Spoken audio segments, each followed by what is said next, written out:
Ya, kita akan bahas pemirsa, kami sudah hadirkan melalui sambungan virtual Zoom Bupati Pati, ada Pak Sudewo. Selamat malam Pak Sudewo. Selamat malam Mbak.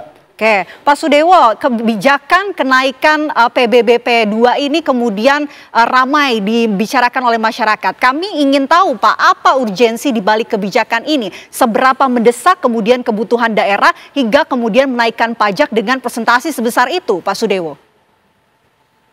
Saya luruskan ya, kenaikan pajak PBB P2 sebesar 250% itu tidak semuanya, tidak merata, itu berjenjang.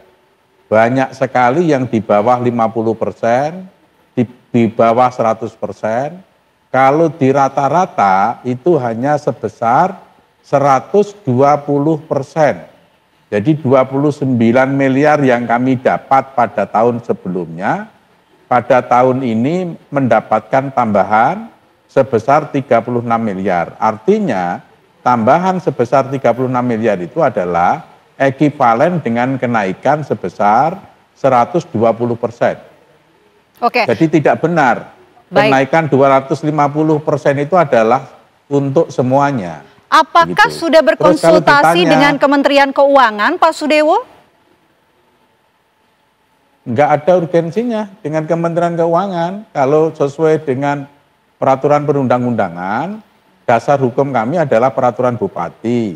Peraturan bupati itu harus mengacu peraturan daerah, harus mengacu peraturan Menteri Dalam Negeri. Dan semua mekanisme untuk membuat peraturan bupati itu sudah kami tempuh. Sudah mendapatkan harmonisasi dari Biro Hukum Pemerintah Provinsi, sudah harmonisasi dengan Kementerian Hukum Republik Indonesia wilayah Jawa Tengah. Dan sesuai dengan telaan Irjen Menteri Dalam Negeri pada tadi malam, peraturan bupati kami ini sudah sesuai dengan perda dan sesuai dengan peraturan perundang-undangan di atasnya. Jadi dari sisi regulasi ini udah clear, nggak ada masalah Mbak. Oke. Kalau ditanya sejauh mana urgensinya sampai harus naik, begini Mbak, PBB P2 ini sesungguhnya adalah pendapatan utama yang sangat kami andalkan, sumber pendapatan utama yang sangat kami andalkan. Oke, Pak Sudewo, ini kan Gubernur Jateng Ahmad Lutfi meminta untuk kemudian dikaji ulang, Pak. Bagaimana respon Anda? Saya kan sudah sampaikan, dari tadi pagi sudah saya publish. Saya ngikuti arahan Pak Mendagri, ngikuti arahan Pak Gubernur Jawa Tengah, dan juga memang ingin merespon aspirasi dari warga. Yang naik 250% itu minta untuk diturunkan. Saya akomodir, saya kaji ulang, dan akan saya turunkan. Jadi udah clear. Pertanyaan itu sudah saya jawab tadi pagi, tadi siang, tadi sore pun saya statement soal itu lagi. Oke, baik Pak, kami ingin tahu Pak, sebelumnya ketika menerapkan kebijakan ini apakah juga turut melibatkan publik, partisipasi publik untuk membahas mengenai hal ini? Proses itu sudah saya tempuh dan benar-benar saya lalui. Saya mendengarkan masukan dari beberapa tokoh ormas-ormas besar di Kabupaten Pati.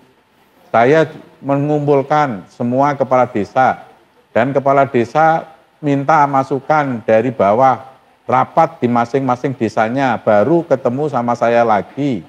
Sarannya ya itu maksimal 250%. Maksimal, dan itu banyak sekali, di bawah 50%. Jadi begitu Mbak, ini proses kami mengambil keputusan itu sudah kami tempuh mendengarkan masukan, saran dari berbagai unsur. Dan dalam pelaksanaannya, kami sosialisasikan secara masif, dan kenyataannya pembayarannya itu berjalan lancar. Sampai dengan sekarang ini pembayaran sudah mencapai hampir 50%. Gitu. Baik, terima kasih Pak. Semangat mereka, mereka itu akan segera melunasi Mbak. Oke, baik. Terima kasih banyak Pak Sudewo sudah meluangkan waktu di Apa Kabar Indonesia Malam. Baik, selanjutnya kita akan bahas bersama dengan Ahmad Doli Kurnia, Komisi 2 DPR RI. Kita akan sapa terlebih dahulu. Selamat malam, Bang Doli. Selamat malam. Assalamualaikum warahmatullahi wabarakatuh. Waalaikumsalam warahmatullahi wabarakatuh. Selain Bang Doli ini juga sudah hadir di studio TV One, ada Prof. Jo Hermansyah Johan, pengamat otonomi daerah. Selamat malam, Prof. Ya, selamat malam juga ya. Oke, izin saya mau ke Bang Doli terlebih dahulu ya. Silakan. Bang Doli, kami ingin tahu respon dari DPR setelah kemudian mendengar mengenai kisruh ataupun polemik mengenai kebijakan ini. Dan tadi pagi juga dikatakan oleh yang bersangkutan, Pak Bupati Pati ini juga sudah diklirkan. Seperti apa respon DPR? Ya, tentu ini kalau berkaitan dengan soal rakyat ya, hak atau kewajiban yang kita terapkan kepada rakyat, tentu kita harus hati-hati. Ya. Halo? Halo, silahkan Bang Doli, suaranya jelas. Ya, harus hati-hati ya. Apalagi ini menyangkut soal kewajiban yang harus dibayarkan oleh masyarakat, yang angkanya 250% itu menurut saya memang sesuatu yang mengejutkan ya. Betul. Ya, jangankan bicara tentang angka 250%-nya, tapi ketika kita menerapkan satu kebijakan pajak saja yang kita ambil oleh masyarakat, kadang-kadang masyarakat itu juga belum tentu menerima. Nah, oleh karena itu sebetulnya memang mekanismenya harus ditempuh. Kalaupun kemudian tadi Pak Bupati punya alasan tertentu ya, untuk meningkatkan soal kapasitas fiskal ekonomi daerah itu, ya tentu kan bukan hanya satu-satu yang harus dibebankan oleh kepada rakyat gitu loh. Ya disitulah seharusnya kita menunggu soal kreativitas, inovasi dari seorang kepala daerah untuk meningkatkan kapasitas ekonomi daerahnya itu bukan hanya sekedar bisa membebani kepada rakyat. Nah, sebenarnya ada mekanisme yang harus ditempuh ya. Nah, akan elegan sebetulnya pembicaraan atau sebelum pengambilan keputusan ini, satu tentu harus dibicarakan oleh wakil rakyat. Yeah. Ya, DPRD saya dengar tadi tidak pernah dilibatkan itu tadi ya. Yang didengarkan adalah ormas-ormas gitu ya. Terus kemudian tokoh-tokoh gitu. Oke, baik saja itu. Tetapi saya kira institusi resmi perwakilan rakyat itu kan ada di DPRD.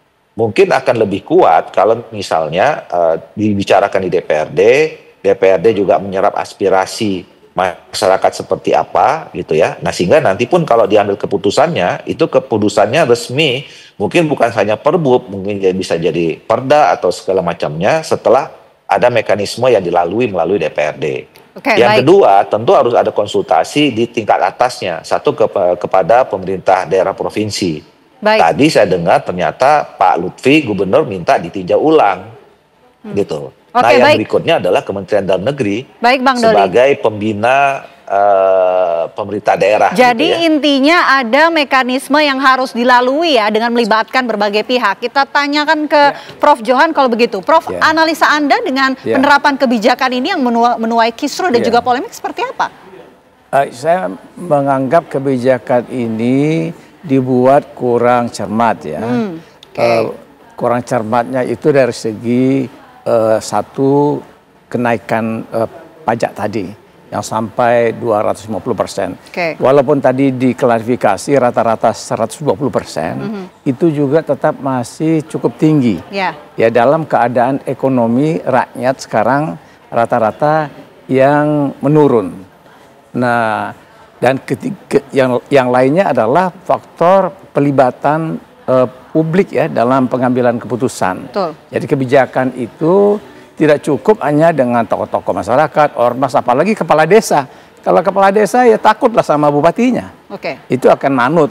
Jadi pelibatan publik secara luas, ya tokoh-tokoh masyarakat itu harusnya akademisi yang ada di sana, kemudian ada tokoh-tokoh perempuan, tokoh wanita, tokoh-tokoh pemuda, ya dan ormas-ormas yang concern dalam soal keuangan daerah.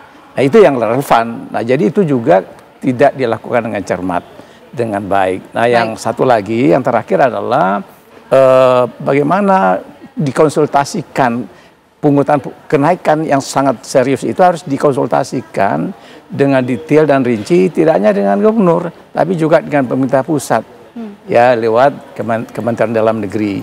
Nah ini yang juga nampaknya tadi kan ternyata di provinsi Gubernur Lutfi bilang itu minta direview lagi, minta dikaji ulang gitu. dikaji Oke, ulang. baik. Nah, itu menandakan kurangnya konsultasi. Kurangnya konsultasi. Baik, kita masih akan melanjutkan diskusi ini, Prof. dan juga Bang Doli, tapi kami jeda terlebih dahulu. Usai jeda Apa Kabar Indonesia Malam akan kembali untuk Anda. Kembali menyaksikan Apa Kabar Indonesia Malam, kita kembali lanjutkan diskusi kita. Saya mau kembali ke Bang Doli kalau begitu. Bang Doli, ini kalau tadi di segmen sebelumnya Anda menjelaskan mekanisme yang harus dilalui, idealnya seperti apa. Tapi bagaimana dengan mekanisme pengawasan dari DPR terhadap kebijakan fiskal daerah yang berpotensi merugikan masyarakat, Bang Doli?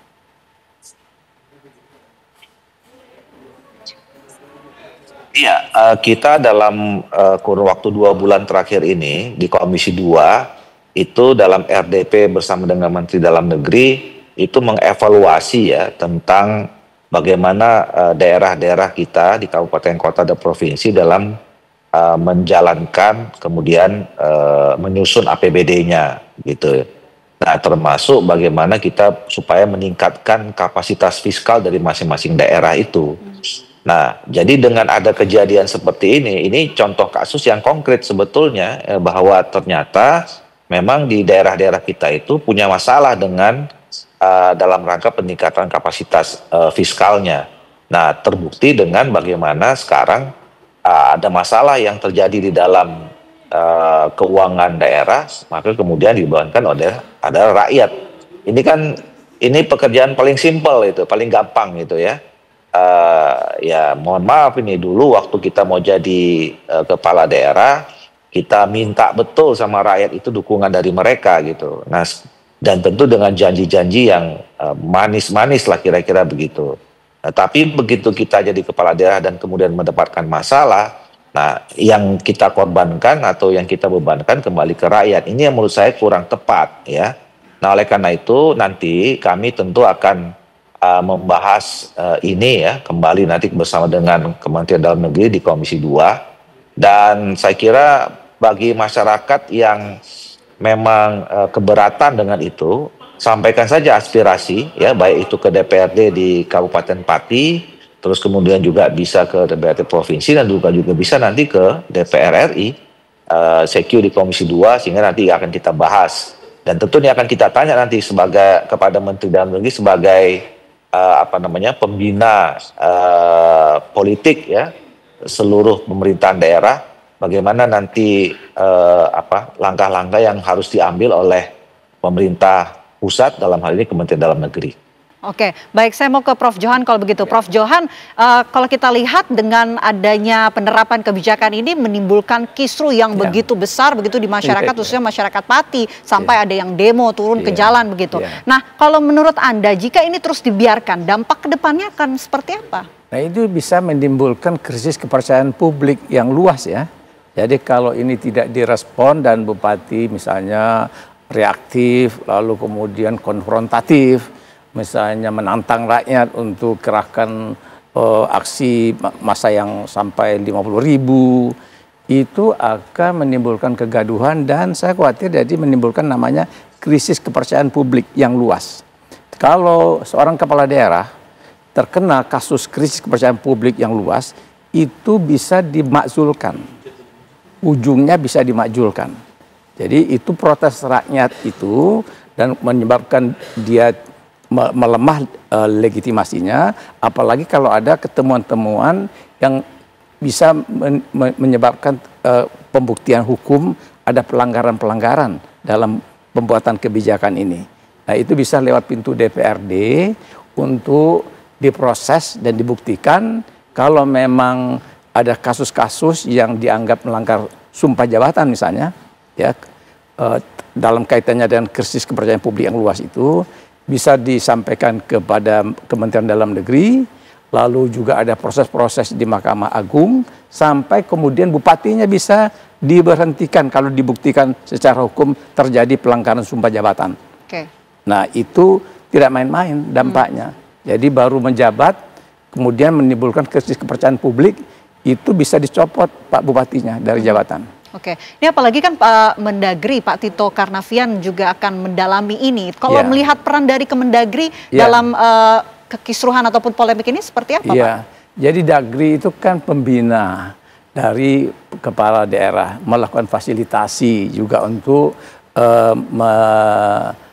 supervisi ya, mengawasi kepala daerah. Nah, memang kan zaman pemilihan kepala daerah secara langsung ini terjadi kebijakan aneh-aneh dari kepala daerah, ya, karena dia hasil pilihan rakyat, dia bisa bikin kebijakan yang suka-suka hatinya.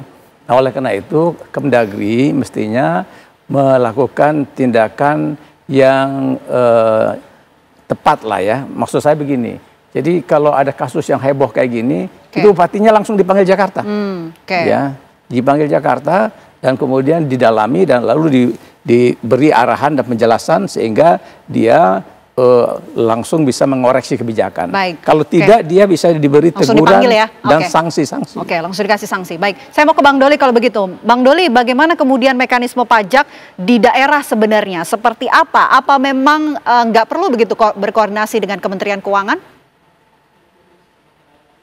Ya, memang tidak ada koordinasi langsung dengan Kementerian Keuangan ya.